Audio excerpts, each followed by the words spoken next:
Halo, selamat datang kembali di sesi eksplorasi kita. Hari ini kita mau dalemi satu ide yang menarik banget dari buku The Millionaire Fastlane. Khususnya dari bab 28 ya, soal hit the red line, menginjak garis merah. Betul sekali. Konsep hit the red line. Nah, sumber kita ya bab itu, tentang pola pikir, tindakan yang perlu banget untuk ngebut di jalur cepat finansial. Siap buat bongkar apa artinya kerja keras pol-polan sekarang demi impian? Mari kita mulai. Iya, jadi fokusnya memang di hit the red line ini.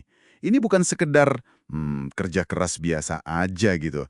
Ini lebih ke investasi waktu, energi yang super intensif di awal. Penulis bilangnya ini biaya tol. Biaya tol. Iya, biaya tol buat masuk ke fast lane, jalur cepat itu.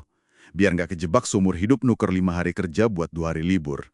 Gitu kira-kira. Oke. Jadi biaya tol ini kayak harga masuk yang mahal di depan gitu ya, yang bikin kita beda dan otomatis nyaring orang lain yang nggak mau bayar segitu. Tepat.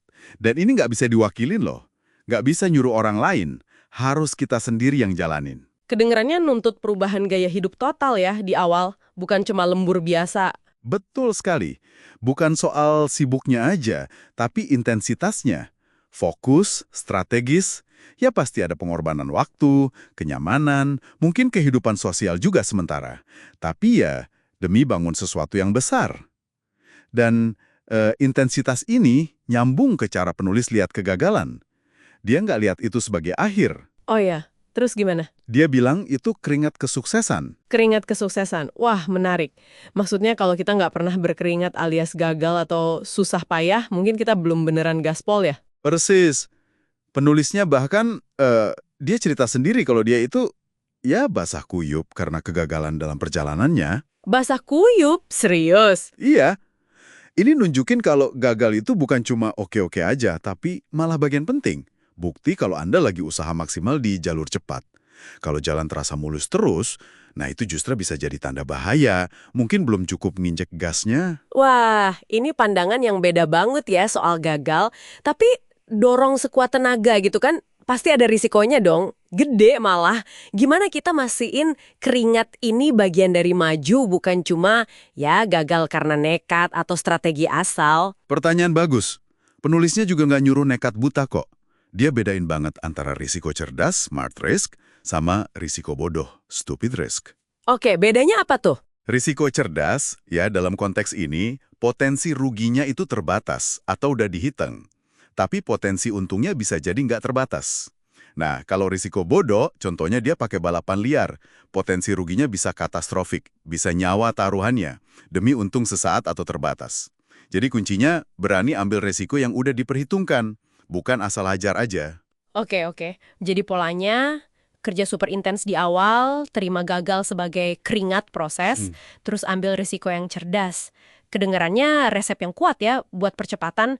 Tapi kalau resepnya gini, apa sih yang paling sering bikin orang nggak beneran berani nginjek garis merah ini? Pasti ada jebakan mentalnya kan? Anda benar, jebakan terbesarnya itu seringkali cuma satu kata, nanti. Nanti. Iya, penulis nyebutnya sindrom someday. Tahu kan? Hmm? Saya mulai bisnis nanti deh kalau anak udah gede. Saya kejar ide itu nanti kalau utang lunas. Nanti kalau modal udah cukup. Nah, nanti ini bikin lumpuh. Karena kita nunggu kondisi sempurna yang hampir nggak pernah datang. Kayak nunggu semua lampu merah jadi hijau barengan ya, nggak mungkin lah di dunia nyata. Tepat sekali. Penulis ngingetin, yang pasti datang itu bukan momen sempurna. Tapi waktu yang jalan terus, umur nambah, dan seringnya ya penyesalan karena nggak pernah mulai. Pesannya kuat banget, jadikan nanti itu hari ini. Waduh, kena banget itu. Jangan biarin kondisi sekarang, mau itu utang, kerjaan nggak enak, atau ngerasa nggak punya waktu, jadi alasan buat nunda. Justru karena sekarang kurang ideal, makanya harus gerak ya. Bukan malah jadi alasan diem.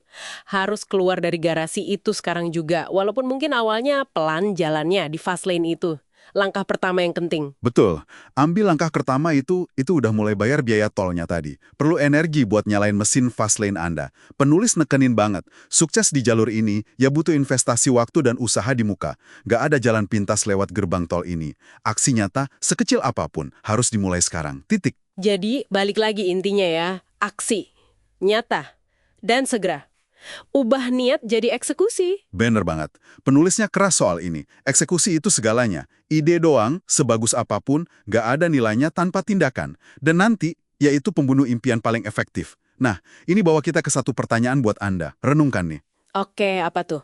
Kalau Anda punya satu aja ide atau aspirasi Fastland Anda, satu impian besar itu, tindakan konkret terkecil apa yang bisa Anda lakuin hari ini juga buat mindahin itu dari kotak nanti ke kotak sekarang? Satu langkah aja. Sekecil apapun. Pertanyaan yang bagus banget buat direnungkan dan lebih penting lagi, langsung ditindaklanjuti ya.